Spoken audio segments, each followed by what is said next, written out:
What are the best credit cards to start building credit? Let's talk about that. Getting the right cards and getting great credit is the infrastructure of your financial life. We're going to talk about how to qualify, how to get the best cards, and how to keep your credit high. Let's begin.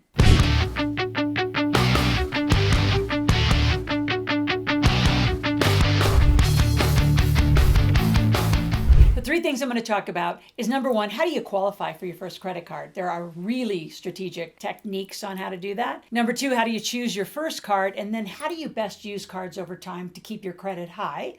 And number three, how do you build proper credit and then continue to use them properly? You're going to be shocked. Everything that you've learned about how to use a credit card, especially from our little friends Susie Orman and Dave Ramsey, are wrong.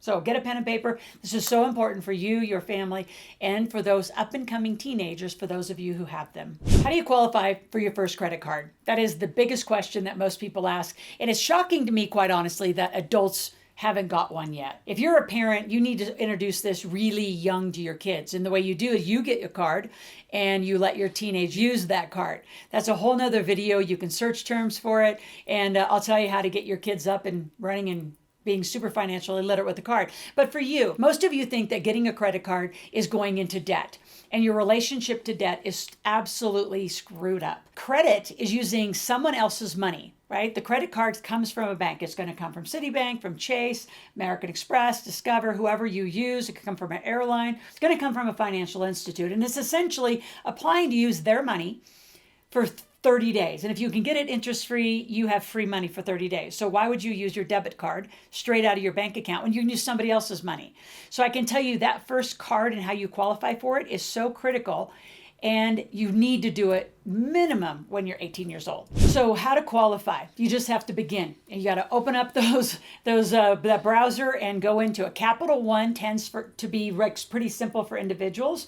I can also tell you from experience, I send a lot of people to those big box stores. Costco gives initial credit cards, and even people with have really low credit, I've had them have high success there. So either way, whoever you pick as your first one, it's the application that's going to get you qualified. So a lot of you, and I want you to write this down, you're begging for money versus insisting the money. Like there's a confidence of saying, I make money, I deserve to have credit, so I can build really your financial base, your credit, and your, I'd say your financial literacy.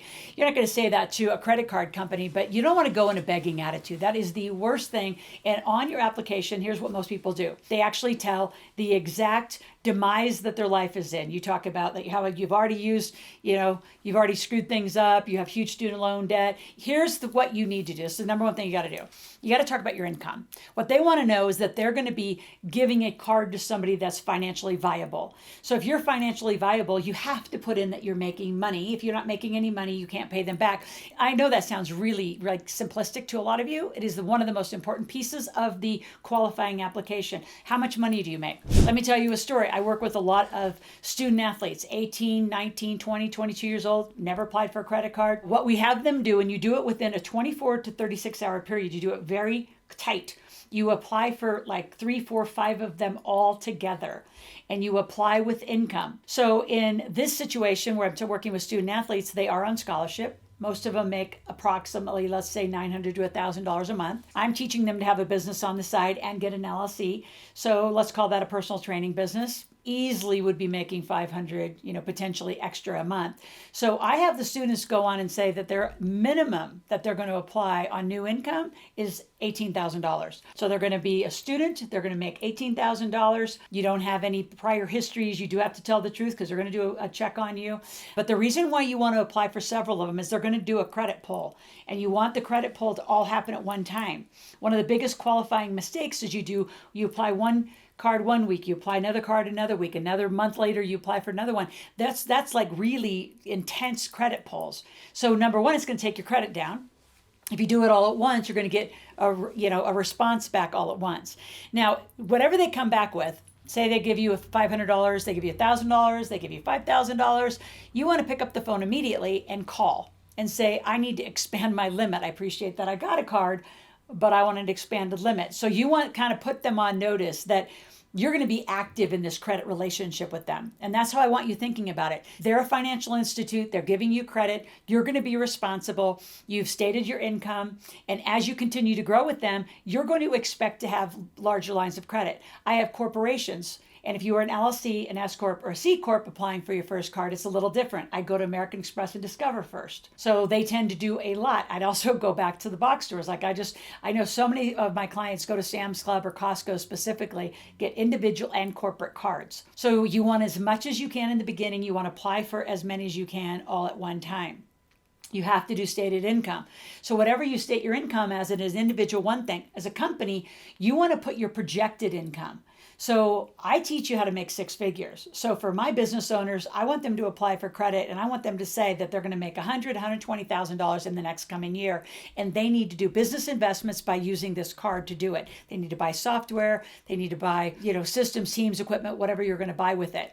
So that's how you qualify. And that application is pivotal to the beginning part of this relationship with the financial institute. So let's talk about how to choose a card.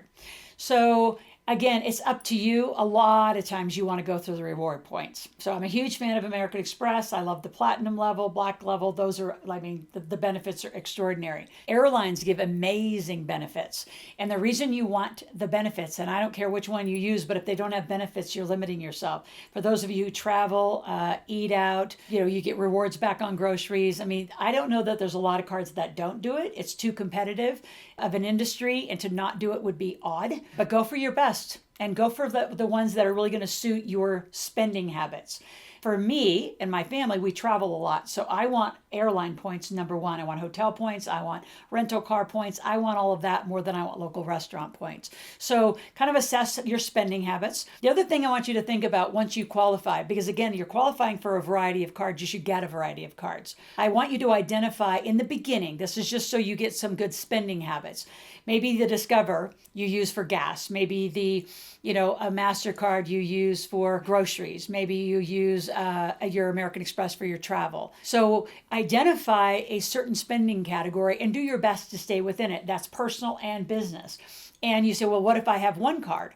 Well, you got to get two. We are not going to let you commingle. And if you have a corporate card and they make you put your personal name on in the beginning, that's normal. So don't freak out about that. But within 3 years, you want your name off of there. You want your social security number off of there. They're going to probably want to see your spending habits and make you personally guarantee that you and your company are going to be viable for them to give you extended lines. As you make more and more money, you want to go back in on a regular basis, get a relationship with these companies, right? I know a lot of you think it's just this, screen on your desktop or your phone. It's not. There's a human behind it making a decision. There is some technology behind it, but you want that relationship with that financial institute. So as you make more and more money, you can get bigger and bigger lines. I have students, including myself, that have 7-figure lines of credit with credit card companies. And it's been a relationship you build over time. Now, for those of you who say, well, I can't get a card at all, start getting a card and secure it. So do a secured card. Put down $1,000, get a card with $1,000 on it. You've got to start using a credit card. If you keep using your debit card, it does nothing for you. All it does is take money out of your bank account. Put your debit cards away, right? Get out your credit cards. It increased your personal credit, increase your corporate credit. It is imperative. See, when we think about credit cards and that kind of, money that you're going to use, most of you think lifestyle debt. You think, well, I don't make enough money, so I have to use my credit cards to live on it. Now, I want you to think these credit cards, it's 0%, that's free money. For 30 days, you get to use somebody else's money, and you get to go make money on that money. So we talk about credit cards as a form of building wealth and good debt, where most of you have been conditioned that it's bad debt. And nothing could be further from the truth. When Susie Orman, Dave Ramsey, and the Traditional Institute say you shouldn't have cards, you should cut up your cards, nothing could be further from the truth.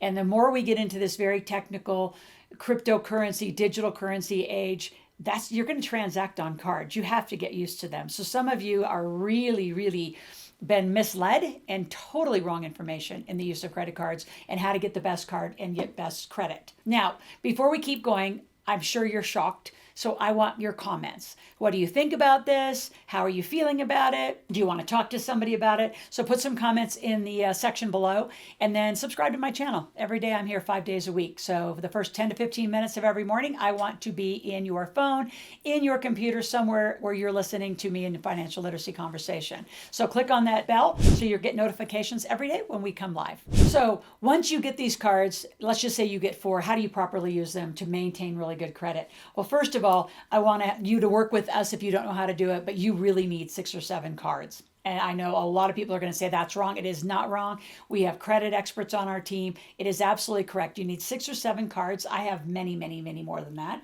And I have personal cards and I have corporate cards, and each company has their own card. But the way you want to then properly use them is you never want to be completely debt-free.